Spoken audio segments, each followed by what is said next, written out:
84-85. Okay.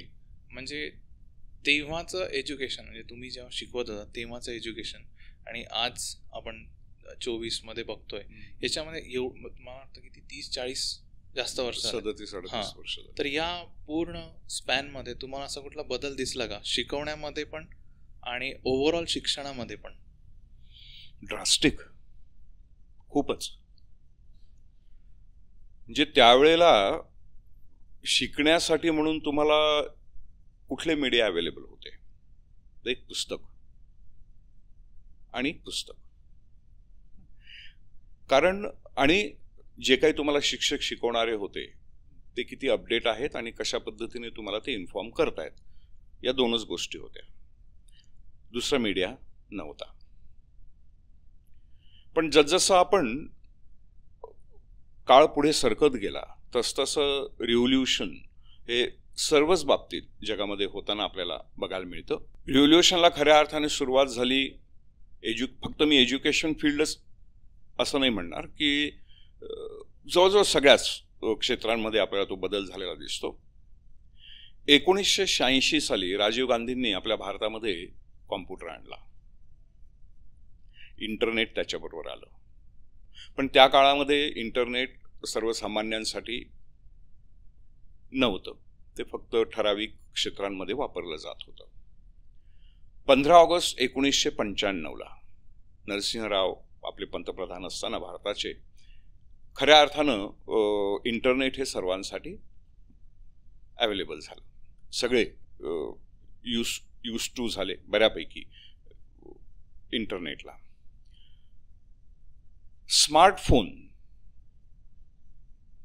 ने तर पूर्ण क्रांतीच करून टाकली.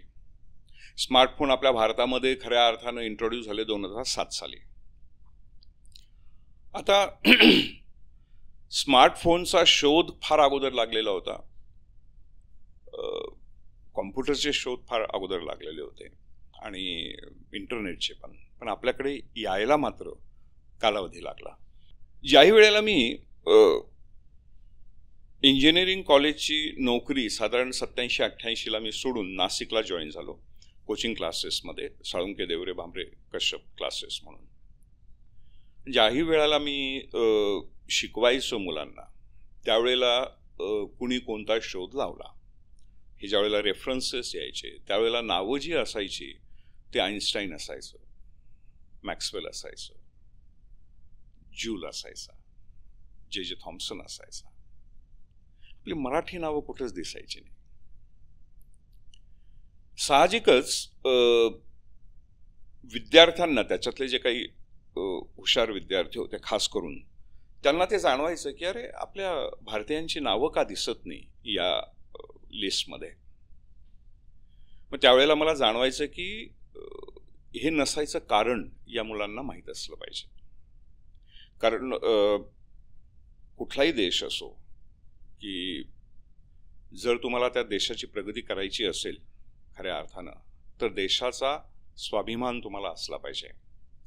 आणि तो स्वाभिमान तेव्हाच येतो ज्यावेळेला तुम्हाला त्या देशातल्या क्रिएटिव्ह चांगल्या गोष्टी तुमच्या समोर येत असतात, माहीत असतात. मग मी या संदर्भात, आणि ज्यावेळेला मी लेखन सुरू केलं त्याही वेळेला ज्यावेळेस मी या सगळ्या गोष्टी बघत होतो, त्यावेळेला माझ्या असं लक्षात आलं की फार वेगळं कारण आहे. ज्यावेळेस आम्ही म्हणतो की न्यूटनने मोशनच्या संदर्भामध्ये नियम लिहिले, तो काळ कोणता होता? तो 17वे इसवी सन होता, 1650 वगैरेच्या आसपास. त्यावेळेला आपल्या भारतातली परिस्थिती काय होती? त्यावेळेला सहजपणे आपल्या नजरेसमोर येतात ते शिवाजी महाराज. त्यावेळेला आम्ही महाराष्ट्रातले मंडळी जे आहे ते आम्ही लढत होतो मोगलांशी, की रात्रीमध्ये आमचे शेत ते कापून नेऊ शकतात, आमचं घर उद्ध्वस्त करू शकतात, आमच्या घरातल्या बाया बापड्यांचं आयुष्य संपवू शकतात. या विवंचनेत त्यावेळेला महाराष्ट्रीयन होते. आणि शिवाजी महाराजांच्या समर्थ सगळ्या गोष्टींमुळे ज्या काही स्फूर्ती त्यांनी त्या लोकांना, मावळ्यांना, सगळ्यांना दिली, त्यामुळे आम्ही लढा देत होतो. म्हणजे शांतता, स्थैर्य नव्हतं. सर, विज्ञान असो की अध्यात्म असो, केव्हा सुचतं? ज्यावेळेला तुमचं पोट भरलेलं असतं तेव्हा. उपाशी पोटी असाल तर तुम्हाला या कुठल्याही गोष्टींकडे लक्ष जात नाही, कारण सगळ्यात महत्त्वाची आणि सगळ्यात पहिली गोष्ट असते तुमचं पोट भरलेलं असणं. मगच या बाकीच्या गोष्टींविषयी तुम्ही चिंतन मनन करू शकता. साहजिकच, आणि तोच नेमका काळ होता जे विज्ञानामध्ये जी प्रगती सुरू झाली असं आपण म्हणतो, तो साधारण 17व्या-18व्या शतकामध्ये आपल्याला ही प्रगती खूप जोमाने झालेली बघायला मिळते. मग त्या काळामध्ये आम्ही परकीयांशीच आम्हाला झुंज देत बसावं लागत असल्यामुळे ह्या शोध वगैरेंकडे आमचं लक्ष तेवढं असू शकत नव्हतं, आणि साहजिकच मग आमच्या लोकांची नावं त्या ठिकाणी फार काही दिसत नाहीत. मग हा एक निगेटिव्ह इम्पॅक्ट मुलांमध्ये असू शकतो, भारतीयांमध्ये असू शकतो, की अरे आपल्या सायंटिस्टची नावच नाही आहे.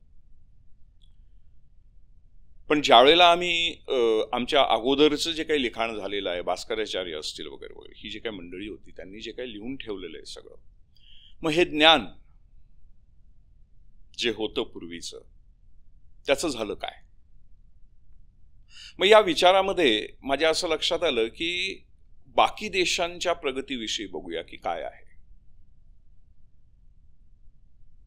मला एकदम आश्चर्यजनक रिझल्ट्स बघायला मिळाले, सरप्रायझिंग. म्हणजे ज्यावेळेला मी अमेरिकेविषयी बघायला लागलो त्यावेळेस माझ्या असं लक्षात आलं की इंग्रजांनी अमेरिकेवर 1607 इसवी सन ते 1783 या कालावधीत ब्रिटिशांचं अमेरिकेवर राज्य होतं.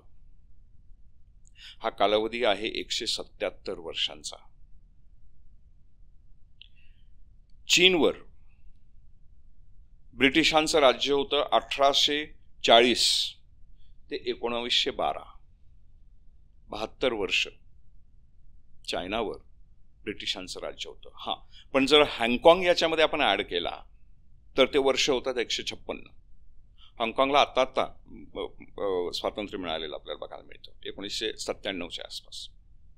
ऑस्ट्रेलिया 1788 ते 1901 पर्यंत पारतंत्र्यात होतं, ब्रिटिशांच्या अंमलाखाली होतं, 113 वर्ष. कॅनडा 1815 ते 1914 पर्यंत ब्रिटिशांच्या ताब्यात होतं, पारतंत्र्यात होतं, 99 वर्ष. बघा सर, 177 वर्षांची गुलामगिरी अमेरिकेत, 72 वर्षांची चीनमध्ये, किंवा 156 वर्षांची हाँगकाँग घेतलं, ऑस्ट्रेलियामध्ये 113 वर्षांची, कॅनडामध्ये 99 वर्षांची. आता भारत, खऱ्या अर्थानं 1857चा जो उठाव झाला त्याच्यानंतर पूर्ण भारत खऱ्या अर्थानं इंग्रजांच्या अंमलाखाली गेला. तोपर्यंत प्रत्येक ठिकाणी त्याला अपोज होतच होता. खास करून सगळ्यात स्ट्रॉंग अपोज कुणी केला तर महाराष्ट्राने. महाराष्ट्रीयन लोकांचा जर तुम्ही इतिहास बघितला तर खूप वर्षांपर्यंत, अगदी दिल्लीपर्यंत हे मराठेशाही ज्याला आपण म्हणतो, ही लढत असताना आपल्याला बघायला मिळते या सगळ्यांविरुद्ध. 1858 पासून ते 1947 पर्यंत इंग्रजांच्या ताब्यात भारत होता. 89 वर्ष, 89. या सगळ्यांपेक्षा आपण फार लवकर हाकललं त्यांना आपल्या भारतात, लक्षात आहे ना, फक्त 89 वर्ष. आता दुसरा अँगल या गोष्टींचा. अमेरिकेला स्वातंत्र्य मिळालं 1783 साली. आज चालू आहे 2024. म्हणजे स्वातंत्र्य मिळून त्यांना मिळाले 241 वर्ष त्यांच्या स्वतःच्या प्रगतीसाठी. चीनला स्वातंत्र्य मिळालं 1912ला. त्यांना स्वतःच्या प्रगतीसाठी वेळ मिळाला 112 वर्ष. ऑस्ट्रेलियाला स्वातंत्र्य मिळालं 1901 साली. स्वतःच्या प्रगतीसाठी त्यांना कालावधी मिळाला 123 वर्ष. कॅनडाला 1914ला स्वातंत्र्य मिळालं. त्यांना स्वतःच्या प्रगतीसाठी मिळाले 110 वर्ष.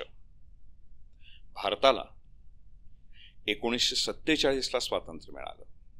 स्वतःच्या प्रगतीसाठी त्याला मिळाले 77 वर्ष. हे 78वं चालू आहे.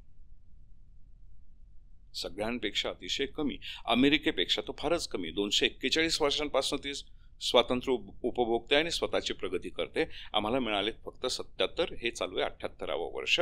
आणि तरीही आम्ही मंगळावर पोहोचलोय सगळ्यात कमी खर्चात. काय हवंय? कुठल्या डायरेक्शनने आमचा भारत हा मागासलेला म्हणायचा, किंवा आमच्याकडे बुद्धिजीवी नाहीत असं म्हणायचं, किंवा आम्ही प्रगत नाही असं म्हणायचं?